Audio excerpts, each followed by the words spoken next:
Hello everyone, a very very good morning to all of you जी। नमस्कार, आप सभी लोगों को स्वागत है जी। आप सभी लोगों का आज के सेशन में स्वागत है जी। आप सभी लोगों का बीएसपी फार्मेसी में, और स्वागत है जी आप सभी लोगों का आज की इस लाइव क्लास में। कैसे हैं आप सभी लोग? आई होप सब लोग बहुत बढ़िया, बेहतरीन और एकदम मजे में होंगे जी। और हम लोग पैथोफिजियोलॉजी की अपनी यूनिट नंबर 3 को स्टार्ट करने जा रहे हैं। हमारी इंपॉर्टेंट क्वेश्चन विद सॉल्यूशन की सीरीज में आप सभी लोगों का तहे दिल से स्वागत है। देखिए, थोड़ा सा आज बारिश की वजह से नेटवर्क इशू था, तो इस वजह से क्लास हमारी 6:30 बजे नहीं स्टार्ट हो पाई। बट 7 बजे हमने क्लास स्टार्ट करी, क्योंकि कि अभी थोड़ा सा नेटवर्क हमने स्टेबल करवाया है जैसे तैसे करके। तो अभी क्या बोलते हैं, आपकी क्लास हो पा रही है। तो पर लेकिन देर आए दुरुस्त आए, पर हो तो रही है ना। ठीक है जी, चलिए तो स्टार्ट करते हैं जी। तो हमारा यूनिट नंबर 3 में 2 मार्क्स में सबसे पहला क्वेश्चन हमारा पेप्टिक अल्सर। सबसे पहला क्वेश्चन क्या है जी हमारा? पेप्टिक अल्सर हमारा, है ना, कि what do mean by peptic ulcer. अब देखिए, पेप्टिक अल्सर के बारे में बात की जाए तो हमारा कहां पर होता है भैया? पेप्टिक अल्सर अल्सर कहां पर होता है? स्टमक में, है ना। देखिएगा, peptic ulcer is an open sore that develops in the lining of stomach अपना, है ना, कि हमारे जो स्टमक की लाइनिंग है ना बेटा जी, वहां पर हमारा ये होता है। या फिर हमारा upper part of the small intestine, या फिर हमारा कहां पर होता है बेटा जी? स्मॉल इंटेस्टाइन के अपर पार्ट में होता है। अब होता क्यों है? मेनली ड्यू टू एक्सिस हमारा एसिड और इन्फेक्शन हमारा, कि या तो बहुत ज्यादा हमारे स्टमक में एसिड की मात्रा बढ़ गई हो, या फिर गैस्ट्रोइंटेस्टाइनल ट्रैक जो अपना है उसमें एसिड की मात्रा बढ़ गई हो, इस वजह से हमारा हो सकता है। या फिर बेटा जी हमारा इन्फेक्शन के कारण, यानी कि हमारा जो हेलिकोबैक्टीरिया जो हमारा पोलरी जो हमारा रहता है, ठीक है, या फिर पायलरी जो हमारा रहता है, उसके द्वारा हमारा पेप्टिक अल्सर देखने को मिल सकता है। तो पेप्टिक अल्सर क्या है बेटा जी? हमारा एक ओपन सोर, हमारा एक ऐसी बोल सकते हैं हम लोग, ऐसा एक कंडीशन है जो बेसिकली डेवलप होती है कहां पर बेटा जी? हमारे स्टमक की लाइनिंग में, या फिर हमारे स्मॉल इंटेस्टाइन के अपर पार्ट में। और किसके द्वारा होती है? जब हमारा या तो एसिड की एक्सिस मात्रा हो जाए, या फिर मेरे गुड्डू गुड़िया क्या हो जाए बेटा जी? हमारा कोई इंफेक्शन हो जाए बैक्टीरिया के कारणवश, जैसे कि हमारा हेलिकोबैक्टीरियर हमारा पायलोरी, जैसे हमारा एग्जांपल यहां पर लिया गया है। पेप्टिक अल्सर की बेसिक से डेफिनेशन अगर जो क्लियर हो तो चैट सेशन में हार्ट वाला इमोजी भेज दीजिएगा। अगला क्वेश्चन है बेटा जी हमारा, आयरन डिफिशियंसी। आयरन डिफिशियंसी क्या होता है? What do you mean by iron deficiency जी? तो iron deficiency is a condition in which the body lack हमारा इनफ आयरन टू प्रोड्यूस हमारा adequate haemoglobin, leading to reduced oxygen carrying capacity of blood हमारा। Iron deficiency क्या है बेटा जी हमारी? Iron deficiency ऐसी कंडीशन है जहां पर हमारी जो बॉडी है वो उतना आयरन डेवलप नहीं कर पाती है, और जिस कारणवश हमारी बॉडी में, या फिर आयरन डेवलप भी नहीं, हमारी बॉडी में उतना आयरन बचता नहीं है कि जितना आयरन हमारा क्या कर सके, वो आयरन हमारा एडुकेटली हमारा हीमोग्लोबिन, यानी कि जितना हीमोग्लोबिन हमारे बॉडी के अंदर रहना चाहिए उतना हीमोग्लोबिन हमारी बॉडी के अंदर रह सके। ठीक है। और अगर जो ये हीमोग्लोबिन नहीं बनेगा तो वहां पर हमारा क्या होगा बेटा जी? जो हमारा क्या होगा, जो ब्लड ऑक्सीजन कैरी करता है और अलग अलग ऑर्गन्स में ऑक्सीजन को सप्लाई करता है ना जी। तो ये ऑक्सीजन की जो सप्लाई है अलग अलग ऑर्गन्स में, वो क्या हो जाएगी बेटा जी? हमारी जो ब्लड की ऑक्सीजन कैरी करने की जो कैपेसिटी है वो क्या हो जाएगी मेरे गुड्डू गुड़ियाओ? डिक्रीज हो जाएगी। ओके, तो यही हमारा क्या होता है जी? आयरन डिफिशियंसी होता है। अगर जो बात क्लियर हो तो चैट सेशन में कंफर्मेशन दे दीजिएगा जी। चलेगा, आगे मूव करते हैं जी। हमारा स्ट्रोक क्या होता है ना, स्ट्रोक क्या होता है? तो stroke is a medical condition that occurs when blood supply to a part of the brain is हमारा इंटरकप्टेड हमारा और reduced, causing brain cell damage अपना। क्या बात बोली बेटे जी? स्ट्रोक क्या होता है हमारा? ये एक ऐसी कंडीशन है जहां पर जो हमारी बॉडी का जो पार्ट है बेटा, जो हमारा बॉडी का एक तरीके से सीपीयू है, यानी कि जो हमारी बॉडी का क्या है, कंट्रोल रूम है, यानी कि हमारा ब्रेन जो है ना, हमारा क्या बोला गया कि स्ट्रोक ऐसी मेडिकल कंडीशन है जहां पर जो ब्लड सप्लाई है किसके ब्रेन के पार्ट्स में, या तो वो क्या हो जाता है बेटा, हमारा इंटरप्टेड हो जाती है, यानी कि उसको बीच में किसी ने रोक लिया, या फिर रिड्यूस हो जाते हैं, यानी कि किसी भी कारणवश कम हो जाती है। तो अगर जो ब्रेन के देखो क्या है, बोलते हैं ना कि देखो शरीर में कहीं भी मान ले पर सिर में मत मारा कर, है ना। तो भाई देखो ब्रेन बहुत तगड़ी चीज है। तो क्या बोला गया है कि हमारी एक ऐसी मेडिकल कंडीशन होती है स्ट्रोक, जहां पर जो हमारा ब्रेन के पार्ट्स हैं वहां पर ब्लड की जो सप्लाई है, या तो वो हमारा क्या बेटा जी उतनी सप्लाई हो नहीं पाती है, या फिर सप्लाई क्या हो जाती है, रिड्यूस हो जाती है, जिस कारणवश हमें क्या होता है बेटा जी, ब्रेन का सेल डैमेज हमें देखने को मिलते हैं। और ब्रेन के सेल डैमेज होते हैं तो वो किसको बेटा जी, हमारे स्ट्रोक को बढ़ावा देते हैं। तो स्ट्रोक हमारी ऐसी कंडीशन है जहां पर हमारा बेसिकली ब्रेन के पास में उतनी मात्रा में ब्लड नहीं पहुंच पाता है, जिस वजह से जो ब्रेन की सेल्स है वो डैमेज होना स्टार्ट हो जाती है। क्लियर है जी बात? गुड मॉर्निंग बच्चा जी, वेरी वेरी गुड मॉर्निंग। अगर जो बात क्लियर हो तो चैट सेशन में कंफर्मेशन दे दीजिएगा, इसको आप स्किप कर दीजिए, कोई दिक्कत नहीं। अब बात करते बेटा हमारा अनीमिया के बारे में। किसके बारे में? अनीमिया के बारे में। अब अनीमिया हमारा क्या बेटा जी, हमारा अनीमिया देखिए आयरन डिफिशियंसी था, तो आयरन डिफिशियंसी अनीमिया है ना, एक अनीमिया का ही पार्ट होता है। आयरन डिफिशियंसी अनीमिया क्या है बेटा जी, अनीमिया का ही एक पार्ट होता है।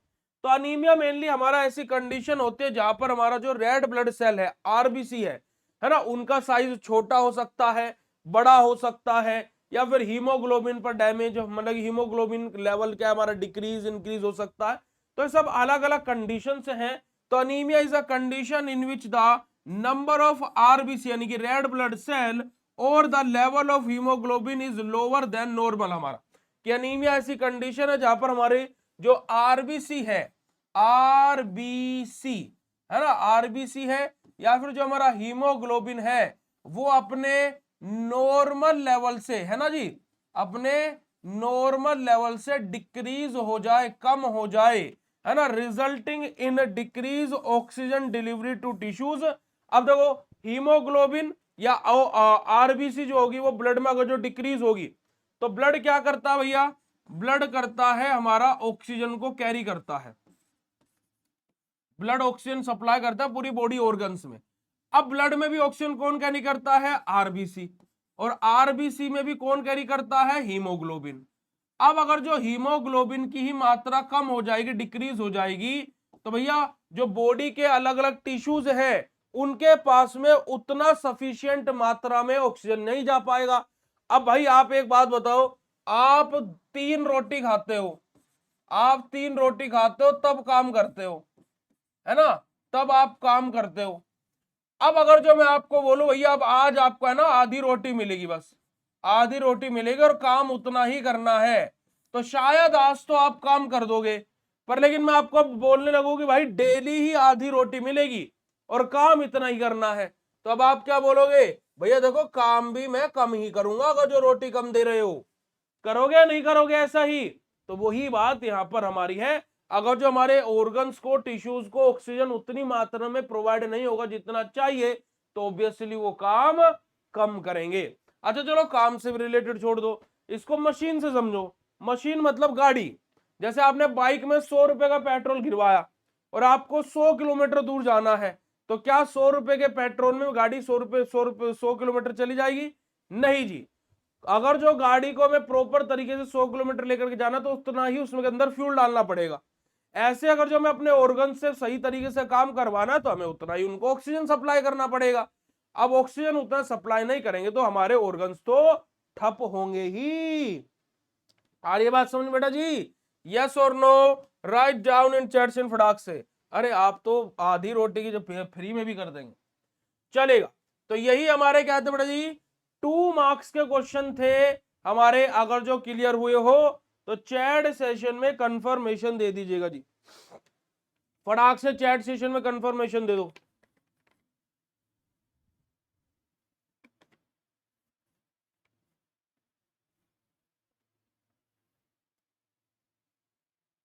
फिर हम लोग बात करेंगे हमारे 7 और 10 मार्क्स के क्वेश्चन के बारे में।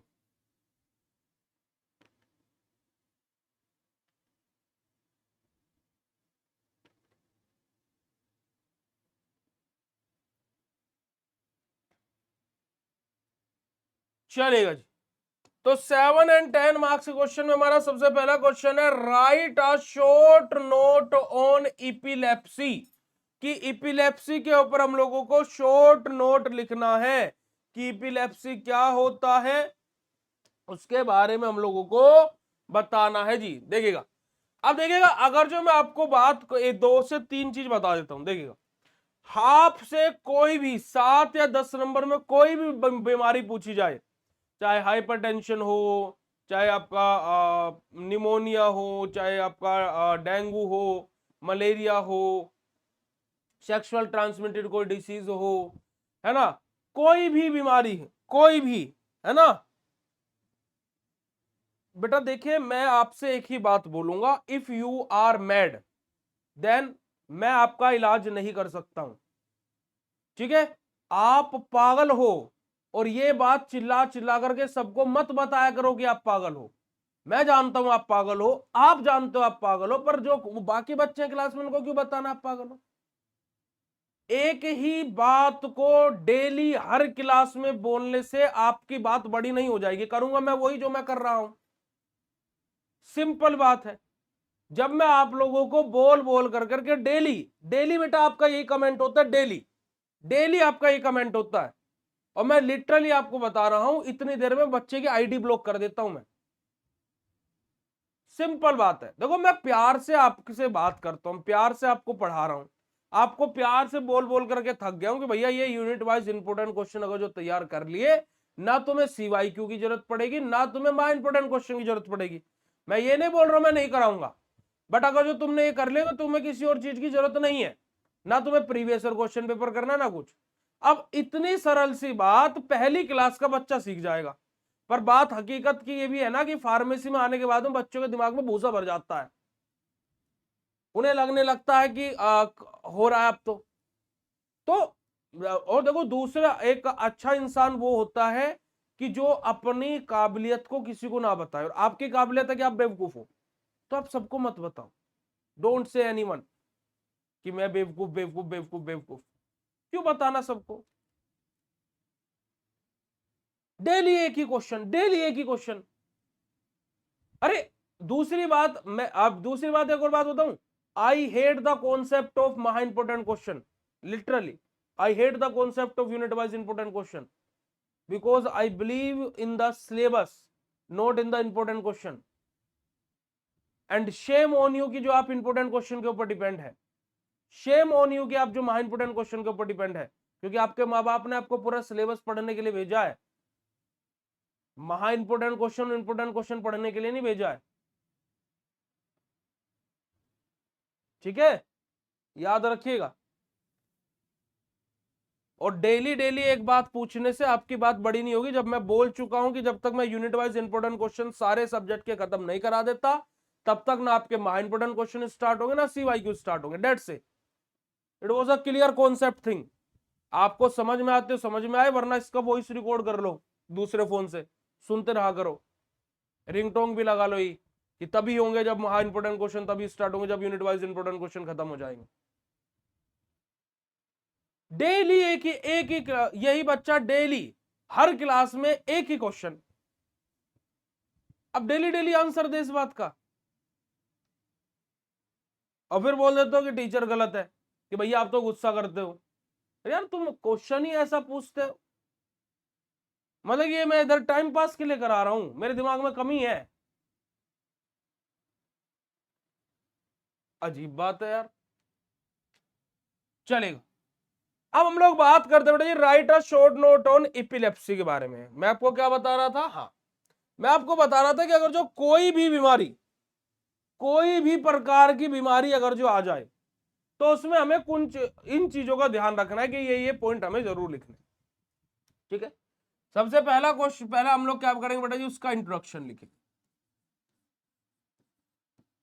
ठीक है। हम लोग उसके साइन एंड सिम्टम्स लिखेंगे, सिम्टम्स लिखेंगे, उसकी इथियोलॉजी लिखेंगे, इथियोलॉजी पैथोफिजियोलॉजी लिखेंगे।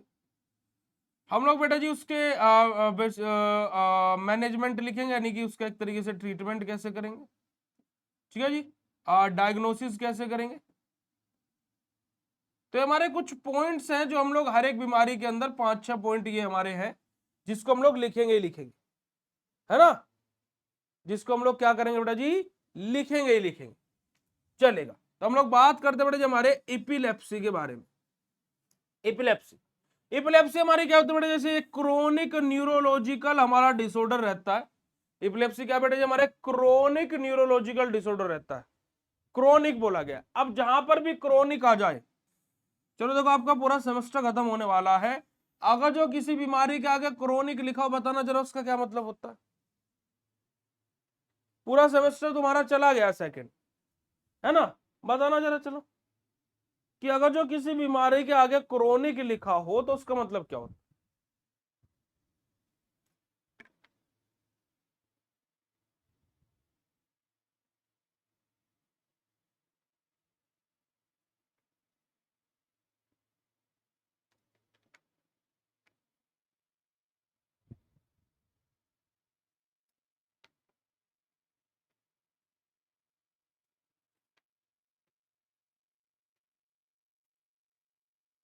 बताइएगा।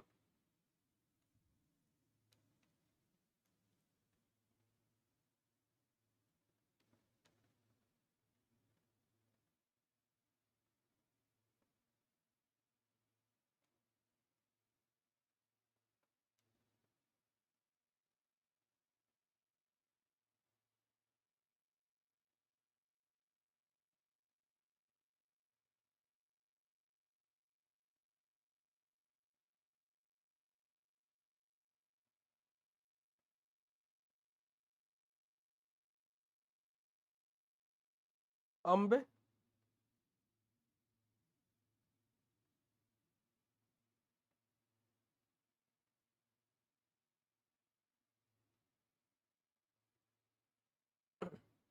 लाइफ टाइम नहीं, क्रोनिक का मतलब होता है कि जो लॉन्ग टर्म बीमारियां होती है, यानी कि जो लंबे समय तक चलने वाली बीमारियां होती है ना, है ना, है ना जी, कि हमारे लंबे समय, अरे बड़ी छोटी का कहां से मतलब आ गया। हाँ वेरी गुड बेटा जी, वेरी गुड बेटा जी स्वप्निल। लंबे समय तक जो चलने वाली बीमारियां होती है वो होती है हमारी क्रोनिक, और जिसके आगे एक्यूट लगा हो मतलब कि वो शॉर्ट टर्म है, यानी कि थोड़े ही समय में वो ठीक हो जाएगी, ठीक है, चलेगा। अब देखेगा इपिलेप्सी हमारी क्या है, क्रोनिक न्यूरोलॉजिकल डिसऑर्डर होता है, कैरेक्टराइज्ड बाय बेटा जी रिकरेंट अपना, या फिर हमारा क्या बेटा जी, हमारा अन हमारा प्रोवोक्ड हमारा जो सीजियर्स जो हमारे रहते हैं due to abnormal excess electrical activity in the brain हमारा। अब क्या है कि हमें यहाँ पर क्या होता है कि एक तरीके से झटका टाइप महसूस होता है ना, झटका सा लगेगा, या फिर हमारा क्या होगा बेटा जी, हमारा यहाँ पर हमारा क्या होगा कि सीजर्स हमारे आएंगे कि एक तरीके से क्या है कि थोड़ा बहुत क्या है कि झटके टाइप आएंगे हमें, है ना, ये हमारी यहाँ पर होती है इपिलेप्सी की कंडीशन में। क्यों होता है, क्योंकि कि जो हमारा इलेक्ट्रिकल जो एक्टिविटी है ब्रेन में वो हमारी क्या हो जाती है, एबनॉर्मल हो जाती है, यानी कि वो नॉर्मल नहीं रहती। अब देखो कोई चीज हमारे ब्रेन में नॉर्मल है ना, नॉर्मल है। अब आप देखिएगा, अगर जो मैं आपको इसका बेस्ट एग्जांपल दूं, आज ही आप जाइएगा, ठीक है,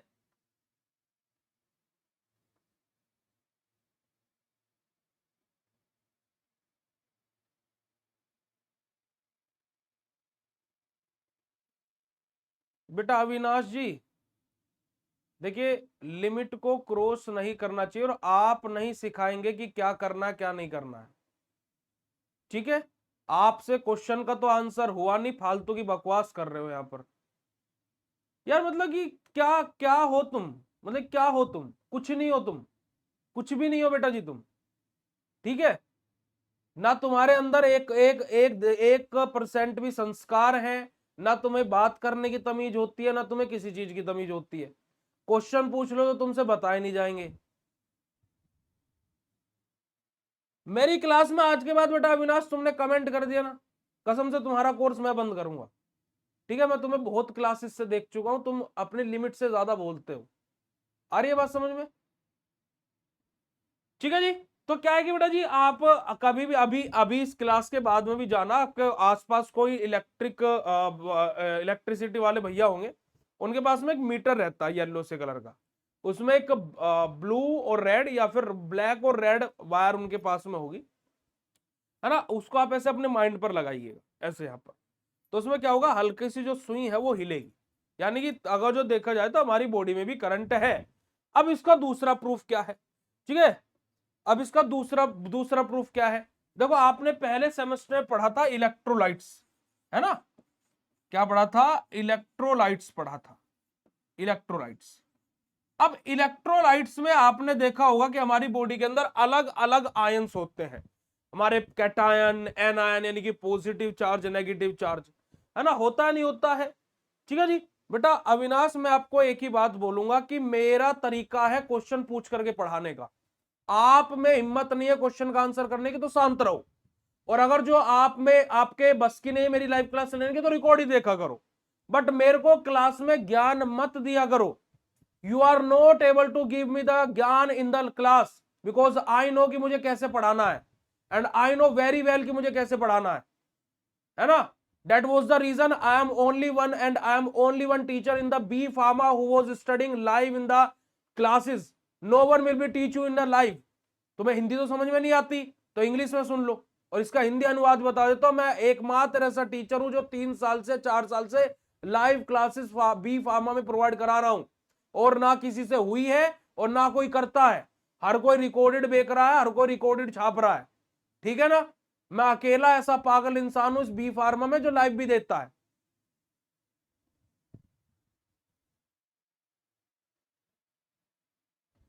ठीक है बेटा जी। तो अब क्या है कि आपने देखा होगा कि हमको क्या है, करंट लगता है। तो करंट भी किस कारणवश लगता है? क्योंकि जब हमारे करंट का हाई वोल्टेज है भाई, 220 वोल्ट, 220 वोल्ट, 440 वोल्ट, है ना। अब वो क्या होता है कि हमारी बॉडी में है आयंस, हर जगह घूम रहे हैं बॉडी के अंदर ब्लड के साथ में, तो वो आयंस क्या हो जाते हैं, बहुत ज्यादा हाइपर एक्टिव हो जाते हैं जब वो करंट की कांटेक्ट में आते हैं। आपने देखो कि जब भी करंट लगता है किसी को, ऐसे उसकी बॉडी पूरी की पूरी हिलने लगती है। बॉडी क्यों हिलती है, कभी सोचिएगा कि बॉडी क्यों हिल रही है, तो क्यों हिल रही है? Because the ions was moving in the body was बहुत ज्यादा हाइपर एक्टिव हो जाते हैं, बहुत ज्यादा, है ना, बहुत ज्यादा क्या होता है, हाइपर एक्टिव होते हैं। समझ आ रही है, नहीं बात आ रही है? तो ये हमारा क्या होता है बेटा जी, इपिलेप्सी में भी हमें क्या है, एक तरीके से झटके टाइप ऐसे अचानक से, है ना। जैसे I think so Akshay Kumar की भी कोई सी मूवी थी जिसमें उसे बार बार करंट लग जाता था ना, तो आई थिंक सो हाउसफुल 4 थी, जिसमें वो बाला वाला सीन है। बाला वाला सीन याद है आपको कि वो कुछ भी भूल जाता था, आई है ना, ऐसा करके, तो वही वाली बात यहाँ पर है। ठीक है जी। तो इपिलेप्सी क्या होता है, एक तरीके से हमारा जो इलेक्ट्रिकल एक्टिविटी रहती है ब्रेन में वो एबनॉर्मल हो जाती है। डेट्स वाई क्या होता है कि थोड़े थोड़े क्या लगते रहते हैं वहां पर हमारा, in the case of epilepsy, epilepsy के पेशेंट को झटके टाइप लगते रहते हैं। समझ में आई बात बेटा जी, क्या मैं आपसे बोलना चाह रहा हूं? चलेगा। अब हम इसके इथियोलॉजी यानी कि कोजेस के बारे में बात करेंगे। ठीक है जी। कोजेस क्या क्या होते हैं? या तो ये जेनेटिक फैक्टर यानी कि पैदाइशी बीमारी भी हो सकती है कि भाई जेनेटिक फैक्टर के बेसिस पर कि मदर से या पेरेंट फादर में से किसी को एक थी, वो ट्रांसफर हो गई बेबी में भी, यानी कि जेनेटिकली भी हमारी हो सकती है। कोई हेड इंजरी हुई हो, है ना, कोई हेड इंजरी हुई हो यानी कि कोई सर पर चोट लगी हो, उस कारण भी हो सकता है। जैसे हमारे मामा जी हैं, है ना, वो कोलकाता रहते हैं, है ना, तो उनका बाइक से एक्सीडेंट हुआ था, तो उनका इपिलेप्सी का इलाज चल रहा है आज तक, मतलब कि 8-9 साल पहले उनका हुआ था एक्सीडेंट, उनका अभी भी इपिलेप्सी का इलाज चल रहा है, बट अभी बहुत ठीक है, अभी बहुत ठीक है, बट इलाज अभी भी चल रहा है ना। समझ रहे आप बात को? ब्रेन ट्यूमर हमारा हो के कारण वर्ष बेटे जब हमें एपिलेप्सी हो सकती है। हमारा कोई सेंट्रल नर्वस सिस्टम जो अपना है वहां पर कोई इंफेक्शन हमारा हो जाए, ठीक है जी, जैसे कि मेनिंजाइटिस हो जाए, या फिर हमारा क्या बेटे हमारा एनाफिलेक्टिस हमारा हो जाए, तो इन सब कारणवश भी हमारा क्या बेटा जी इपिलेप्सी हो सकता है। स्ट्रोक के कारणवश इपिलेप्सी हो सकता है। हमारा बेटा जी कोई कोएगुलेशनल ब्रेन हमारा जो एबनॉर्मेलिटीज है उस कारणवश भी बेटा जी क्या हो सकता है, इपिलेप्सी हो सकता है। और कई कई बहुत सारे केसेस में द कोज में भी हमारा आइडियोपैथिक यानी कि कोई कारण नहीं है ना, कुछ पता ही नहीं लग रहा है क्यों हो रहा है। बहुत सारे केसेस में ऐसा भी होता है कि पता ही नहीं लग पा रहा कि क्यों हो रहा है ना। तो ये हमारा क्या होता है बेटा जी, अलग अलग कारण है, अलग अलग कोजेज है किसके बेटा जी, हमारे एपिलेप्सी के। अगर जो बात क्लियर हो तो चैट सेशन में हार्ट वाला इमोजी भेज दीजिएगा फटाक से। आगे बात करते हैं बेटा जी, हमारा एपिलेप्सी में रिस्क फैक्टर क्या होते हैं। देखिएगा, हमें रिस्क फैक्टर की बात की जाए तो फैमिली हिस्ट्री ऑफ एपिलेप्सी की, एपिलेप्सी को लेकर के फैमिली की हिस्ट्री क्या रही है भाई, जैसे हमने जेनेटिक फैक्टर की बात करी थी तो हमारा रिस्क फैक्टर आ जाता है वहां पर। हमारा कोई ब्रेन इंजरी या फिर कोई बेटा जी कोई स्ट्रोक की कंडीशन तो नहीं है तो बेटा जी हमारा रिस्क फैक्टर हो जाता है ना। हमारा पेरेंटल इंजरी और जो हमारा बर्थ, हमारा कोई कॉम्प्लिकेशन हमारा कि कोई जो हमारी पेरेंटल इंजरी की वजह से या फिर कोई हमारा क्या बेटा जी बर्थ के टाइम पर कोई क्या बेटा जी कॉम्प्लिकेशन तो नहीं हुई थी, उस कारणवश भी हमारा क्या बेटा जी इपिलेप्सी होने के जो रिस्क है वो बढ़ जाते हैं। सीएनएस में कोई इंफेक्शन तो नहीं हो गया, सेंट्रल नर्वस सिस्टम में कोई इंफेक्शन तो नहीं हो गया, उस कारणवश भी इपिलेप्सी होने के जो रिस्क फैक्टर्स हैं वो बढ़ जाते हैं, है ना। ड्रग या फिर कोई अल्कोहल अब्यूज कर रहा है, यानी कि गलत तरीके से किसी दवा को इंटेक कर रहा है या फिर अल्कोहल इंटेक कर रहा है तो भी बेटा जी इपिलेप्सी हो सकता है ना। कोई अल्कोहल इंटेक कर रहा है या फिर गलत तरीके से मेडिसिन को उपयोग कर रहा है तो भी इपिलेप्सी हो सकता है, मेरे गुड्डू गुड़ियाओ याद रखिएगा। ठीक है जी, तो ये रिस्क फैक्टर्स हैं कि ये मतलब ऐसी ऐसी कंडीशंस हैं जहां पर इपिलेप्सी होने का जो रिस्क फैक्टर है वो बढ़ जाते हैं। चलेगा, अब पैथोफिजियोलॉजी यानी कि सबसे मेन पार्ट यही है। देखिएगा, आप किसी भी क्वेश्चन में उसकी पैथोफिजियोलॉजी को स्किप बिल्कुल भी मत कीजिएगा। ठीक है जी, देखिएगा पैथोफिजियोलॉजी के बारे में बात करते हैं तो नॉर्मली देखा जाए तो ब्रेन हमारा है ना, brain neurons maintain a balance between excitatory and inhibitory signals. हमारा क्या बात बोलेंगे बेटा जी कि जो हमारे ब्रेन है ना, जो हमारा ब्रेन है, जो ब्रेन के न्यूरॉन्स हैं वो क्या करते हैं, एक्साइटेटरी और इनहिबिटरी दोनों एक्शन को मेंटेन करके चलते हैं। एक्साइटेटरी यानी कि हमारा ग्लूटामेट जो हमारे रहेंगे, इनहिबिटरी यानी कि जो हमारे गाबा रहेंगे, है ना। जो हमारे एक्साइटेटरी और जो इनहिबिटरी सिग्नल्स होते हैं ब्रेन के जो न्यूरॉन्स होते हैं उनको बैलेंस करके चलते हैं। ठीक है जी, चलेगा। अब इपिलेप्सी के केस में क्या होता है, जो हमारा ये बैलेंस है वो क्या बेटा हमारा डिस्टर्ब्ड हमारा हो जाता है, यानी कि ये बैलेंस क्या हो जाता है, इम्बैलेंस हो जाता है ना। हमारा एक्सिस न्यूरोनल हमारा एक्साइटेशन हमें देखने को मिल जाता है, या फिर हमारा बात बोली जाए कि जो हमारा एक्साइटेटरी एक्शन है वो हमें बहुत ज्यादा यानी कि एक्सिस मात्रा में देखने को मिल जाता है।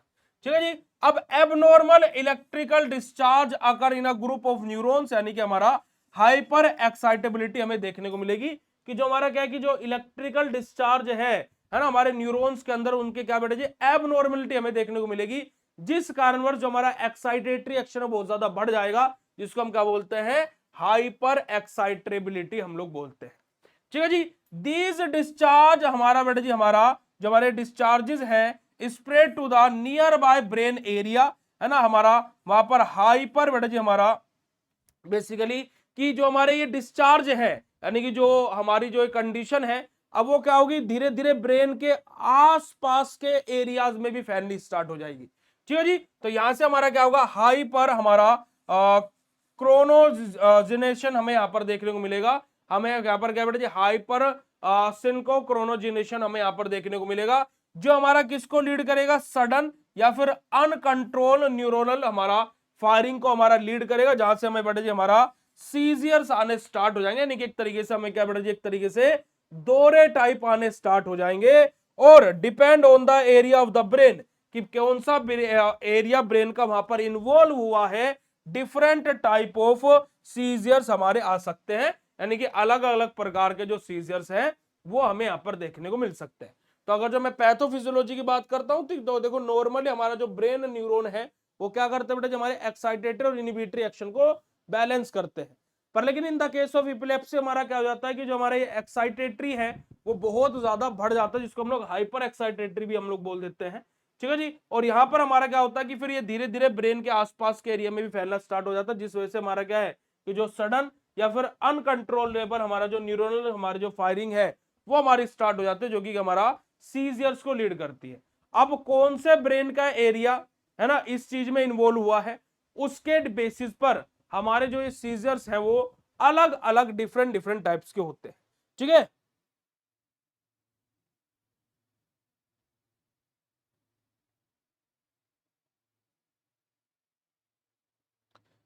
हाँ देखिए, अगर जो एक्सीडेंट की बात की जाए बेटा जी, one of the most and one of the biggest common reason जो एक्सीडेंट के कारणवश डेथ का होता है वो होता है ब्रेन में ब्लड का क्लोट हो जाना। और ब्रेन बहुत ही ज्यादा कॉम्प्लिकेटेड एरिया है हमारी बॉडी का, है ना। जो ब्रेन है हमारा उसको एग्जैक्टली अभी तक साइंस भी 100% एक्सप्लोर नहीं कर पाई है ना। समझ में आ रही है बात आपको? कि आप देखिए कि जैसे एआई जैसी चीज है, एआई जैसी चीज आज आई है, एआई आर्टिफिशियल इंटेलिजेंस, आप cloud, chat GPT, gamma, Gemini, है ना, डीप सिक, आप मतलब कि बहुत सारे ऐसे प्लेटफॉर्म्स हैं जो आज के टाइम पर डेवलप हुए हैं। बट उन प्लेटफॉर्म को डेवलप किसने किया? ब्रेन ने, as simple as. But the thing was that कि आप इस बात को ध्यान में रखिएगा बेटा जी, मेरी बात तो आज की बोली 2026 में आपको बोल रहा हूं। आप 2029 में अपनी डिग्री पूरी करेंगे, है ना, 25 26 26 27 27 28 28 29, आप लास्ट बैच होंगे जो ये सिलेबस पढ़ रहा है, क्योंकि अभी 26 27 से सिलेबस चेंज हो गया है, जहां पर एआई के जैसी चीजें हम पढ़ाएंगे बच्चों को। But the thing was that you have to also learn about the artificial intelligence, कि आपको भी आर्टिफिशियल इंटेलिजेंस को पढ़ना चाहिए, सीखना चाहिए। Because in next 2 to 3 year, अगले 2 से 3 साल में ईच एंड एवरीथिंग वो shift towards the artificial intelligence, और उसी के पास जॉब होगी जो आर्टिफिशियल इंटेलिजेंस को जानता होगा। जो आर्टिफिशियल इंटेलिजेंस को जानता होगा उसी के हाथों में नौकरियां होंगी, ये बात याद रखें। सो आपको आर्टिफिशियल इंटेलिजेंस ये नहीं है कि चैट जीपीटी पर गए और उसको बोल दे कि भाई कल मेरा पेपर है, मुझे कुछ क्वेश्चन दे दे, और वो आपको क्वेश्चन बता देगा ना। Chat GPT, Gemini, if you are using और आप उस चीज को ऐसे यूज कर रहे हो तो ये समझिए कि आप उसका यूज ही नहीं कर रहे, है ना। सो वो कभी भी आपको गलत आंसर नहीं देगा, गलत आंसर इन द सेंस कि वो आपको कभी भी ऐसे आंसर नहीं देगा कि आप नेगेटिव आंसर देगा वो आपको, बिकॉज उसके पास में ब्रेन ही नहीं है, बिकॉज उसके पास में ब्रेन नहीं है। वो जस्ट एक ऐसा टूल है कि जो आपको कभी भी नेगेटिव आंसर नहीं देगा। आप उस पर जाइए और उससे बात कीजिए कि यार मेरे को आज है ना सुसाइड करने का मन कर रहा है, मैं क्या करूं, है ना, उसका आंसर होगा कि भाई सुसाइड करने का क्या रीजन है, और मैं इन सब चीजों से कॉन्सेप्चुअल बात नहीं करता हूं, तू मेरे से कोई क्वेश्चन एंड आंसर पूछ ले, है ना, और ज्यादा कुछ मत कर, किसी के साथ जा करके बैठ जा। बट अगर जो आप ये बोलोगे कि भाई मैं बी फार्मा कर रहा हूं पर मैं सोचूंगी बी फार्मा छोड़ करके मैं बी टेक कर लूं, so he was guiding according to date. वो आपको ये आइडिया नहीं देगा कि भाई बी फार्मा पे ही स्टिक्ड रहे, नहीं, वो आपको इस तरीके से प्रॉम्प्ट देने लगेगा कि भाई तू बी टेक करना चाह रहा है, ठीक है, बी टेक के ये फायदे हैं, तो बी फार्मा छोड़ सकता है। भाई पर आप उससे पूछ रहे कि भाई बी टेक की छोड़ करके मैं बी फार्मा करना चाहता हूँ, तो वो बी टेक के कंपैरिजन में बी फार्मा को बड़ा दिखा देगा आपके सामने। सो वो आपको नेगेटिव नहीं करेगा कभी भी, है ना, वो आपको कभी भी नेगेटिव नहीं करेगा जो आर्टिफिशियल इंटेलिजेंस है। But the thing was that कि वो इतनी बुरी तरीके से स्टैम पर मार्केट को कैप्चर कर रहा है आर्टिफिशियल इंटेलिजेंस कि आप सोच भी नहीं सकते कि what was happening in the world. अगला अगर जो देखा जाए तो वर्ल्ड वॉर इंटरनेट का ही होने वाला है। जिस कंट्री के पास में बेस्ट एआई टूल्स होंगे वो ही जीतेगा। मतलब कि अलग ही लेवल पर चीजें चल रही हैं, अलग ही लेवल पर।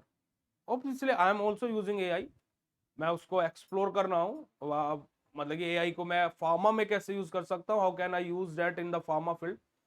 सो उसको रिगार्डिंग मैं उसको यूज कर रहा हूँ, एंड डेफिनेटली बहुत ही जल्दी उसका एक अच्छा इम्पैक्ट भी आपके सामने देखने को मिलेगा। बट मैं आपको बहुत ही सिंपल सी बात बता रहा हूँ कि अगर जो आपको मार्केट में खड़े रहना एंड आपको अगर जो एक अपनी अच्छी इनकम सोर्स एस्टेब्लिश करना है तो you have to learn about AI, इस बात को याद रखिएगा।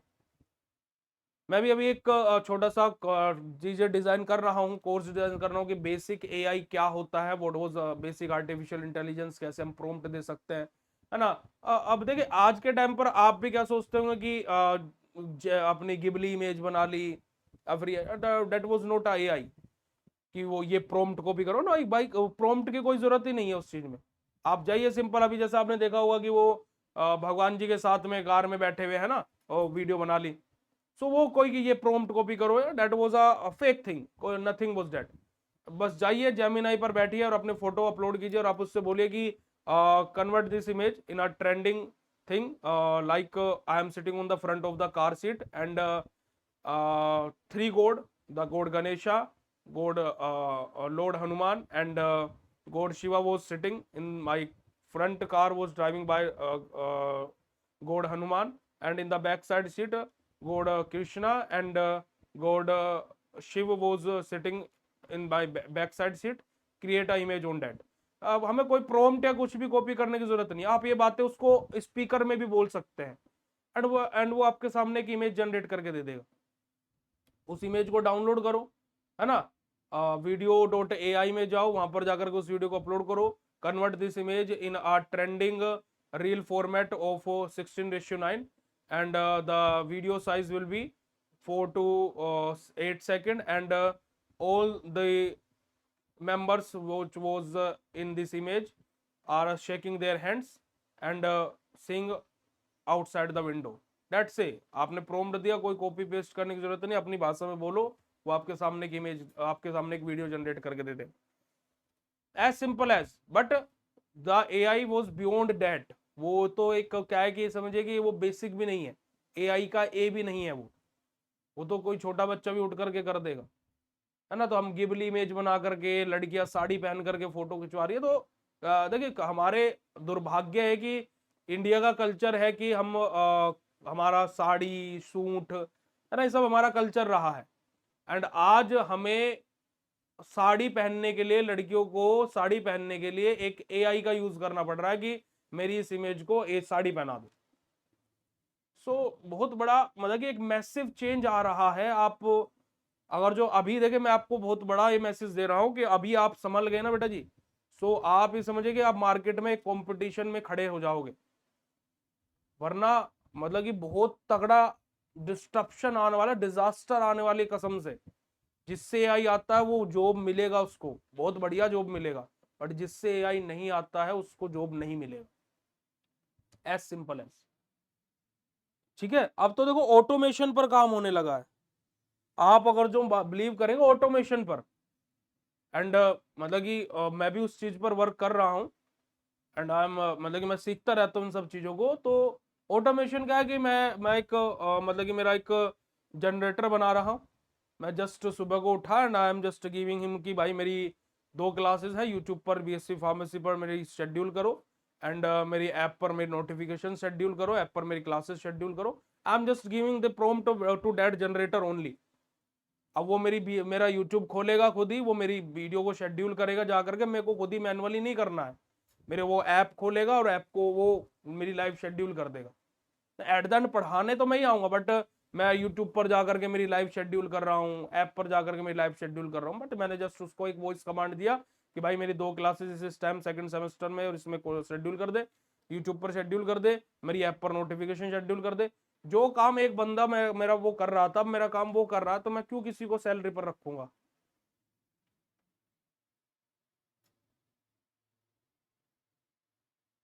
है ना। तो एज सिंपल एज। और देखो दूसरी बड़ी बात है कि एक इंसान वो होता है कि जिसको अपनी कमियां नहीं पता है। जैसे अभी आप बोल रहे हो कि सर मेरे से इंग्लिश बोलनी आती है, बेटा आप तो जीत गए हो ना, आप तो यहीं जीत गए हो। आपको पता है कि आपकी कमी क्या है। लोगों का जीवन चला जाता है भाई उनकी कमियां ढूंढने में, तुम्हें तुम्हारी कमी पता है, बस तुम्हें अब उस पर इंप्लीमेंट ही तो करना है। इफ यू आपके पास में 1.5 GB डाटा, आप बोलते हो कि भैया खत्म हो गया, खत्म हो गया, भैया 1.5 GB डाटा अगर जब सही तरीके से यूटिलाइज करोगे ना, 6 महीने बाद देखा ना तुम एक अच्छा इंसान बन जाओगे। एज सिंपल एज बेटा जी। बहुत जल्दी दुनिया, बहुत जल्दी, मैं इस एरा को देख रहा हूँ 2026 में आने के बाद मेरे को समझ में नहीं आता। मैं कभी कभी टीम को बैठ के बोलता हूँ ये हो क्या रहा है भाई साहब, सब एकदम बदल रहा है, सब कुछ ऐसा हो रहा है, एकदम सब कुछ चेंज हो रहा है। मतलब कि ऐसे बोलता ना कि किसी ने कोई मतलब भगवान जी ने 2026 में जैसे एंटर किए, भगवान जी ने ऐसे घुमा दिया चक्र बिल्कुल, कि जो नीचे की धरती में घुसी हुई चीज थी वो ऊपर आ गई, कि समझ में नहीं आ रहा कि क्या हो रहा है। आप मतलब कि एआई एआई मॉडल बन रहे हैं लोगों के। एआई मॉडल मतलब कि वो बात कर रहा है लोगों से, वो वीडियोस बना रहा है, एआई मॉडल, एआई अवतार वीडियो बना रहा है, and people are following him. और लड़की हो तो और भी माशाअल्लाह वाली बात होगी भाई साहब, वो तो फिर तो मिलियन में फॉलोवर्स है, और ये लोगों को पता ही नहीं कि वो एआई है।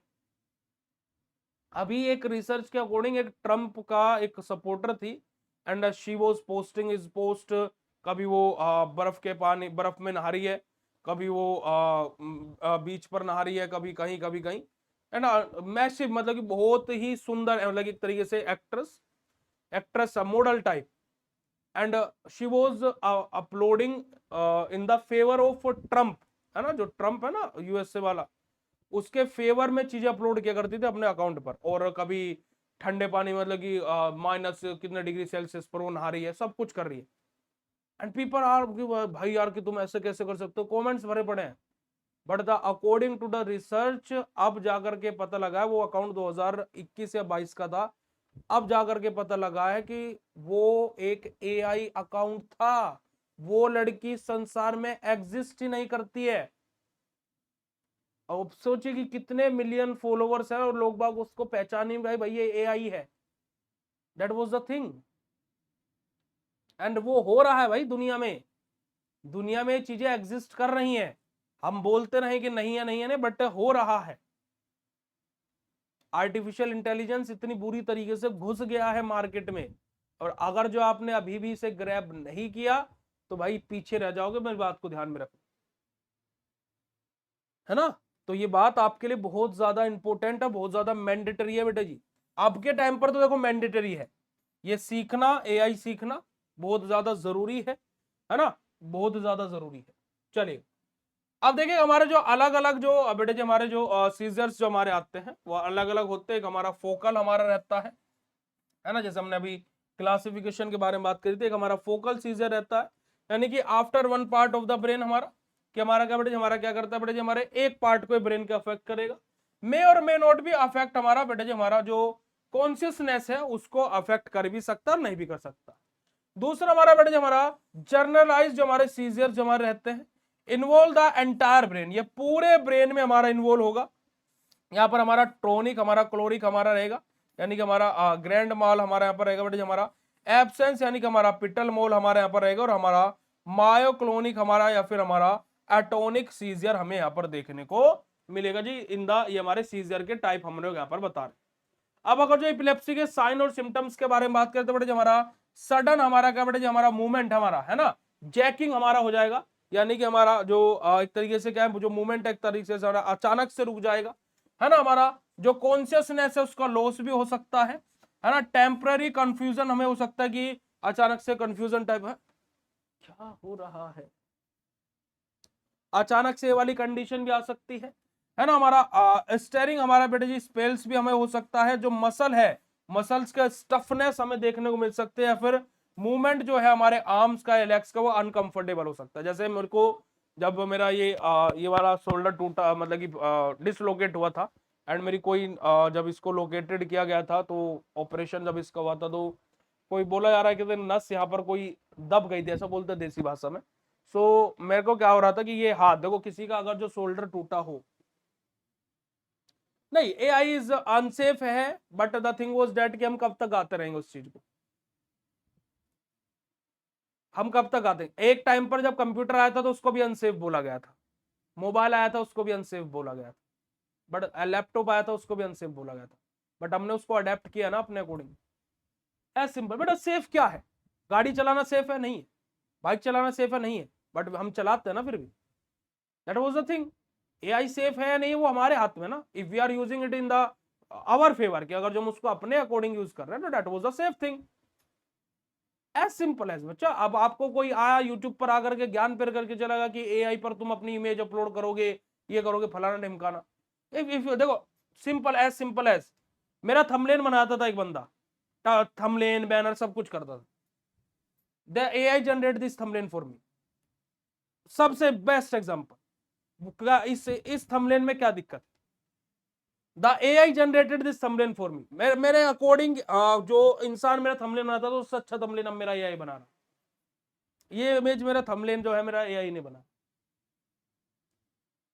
If you are using it in the favour of you, कि जैसा आपको चाहिए, जैसी चीजें आपको चाहिए, तो अब वो ऑब्वियसली आपके लिए बेनिफिशियल है ना। बोलते रहे अनसेफ अनसेफ, लोगों करोड़ों रुपए छाप रहे भाई एआई से।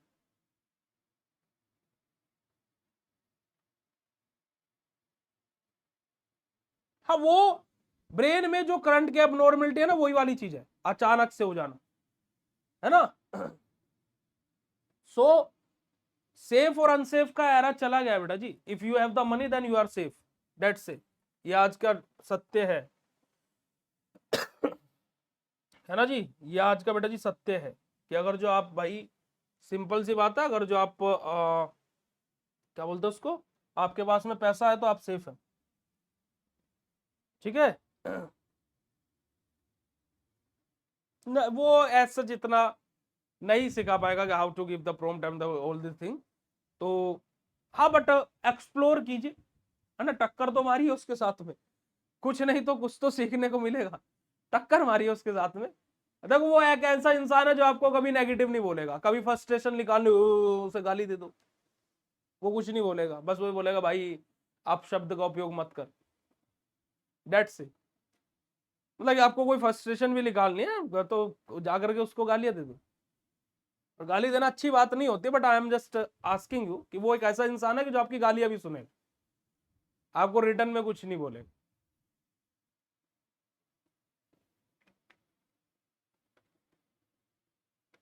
समझे? सो अगर जो वो आपके पॉजिटिव के लिए काम कर रहा है तो कोई कुछ डेंजर नहीं है। बट हाँ, कि हम एक ऐसी एरा की तरफ मूव कर रहे हैं। अगर जो आपने कल की मूवी आई थी, उस मूवी को नहीं देखा है, सो उस मूवी को देखिएगा।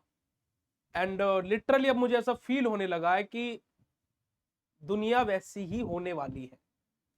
आफ्टर सम टाइम दुनिया वैसी ही होने वाली है जैसी कल की मूवी में दिखाया है, लिटरली, है ना।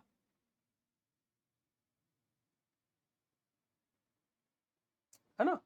तो ये सिंपल सी चीज है, चलेगा। कॉम्प्लिकेशंस के बारे में बात करते हैं बेटे जी। इपिलेप्सी में हमारा बेटे जी जो हमारे सीजर्स है ना, इंजरी ड्यूरिंग सीजर्स हमारे बेटे जी, हमारे जैसे कि हमारे एक्सीडेंट हो गया, फिर कहीं से गिर गए भाई। स्टेटस हमारा जो हमारा एपिलेप्टिस हमारे जो रहता है, यानी कि कोई प्रोलोंग हमें जो सीजर्स हमें देखने को मिल रहे हैं, है ना, ये हमारे कॉम्प्लिकेशन है बेटे जी हमारा, है ना। हमारा कंजेटिव हमारा इंप्रूवमेंट हमें देखने को मिल रहा है, या फिर कोई साइकोलॉजिकल जो इश्यू है हमारा बेटा जी हमारा, जैसे कि एंजाइटी है, डिप्रेशन है, इन सब कारणवश भी बेटा जी एपिलेप्सी हमें हो सकती है। डायग्नोसिस कैसे करते हैं भाई हम लोग? ईईजी हमारा, यानी कि इलेक्ट्रो हमारा इकोनोफिलोग्राम के द्वारा हम लोग इसको डायग्नोस करते हैं बेटा जी, हमारा डिटेक्ट करते हैं हमारा जो एबनॉर्मल एक्टिविटीज हमारे ब्रेन की, ठीक है जी। एमआरआई या फिर सीटी स्कैन के थ्रू हम लोग आइडेंटिफाई करते हैं जो हमारा स्ट्रक्चरल एबनॉर्मलिटीज क्या है, और ब्लड टेस्ट के थ्रू हम लोग डायग्नोस करते हैं।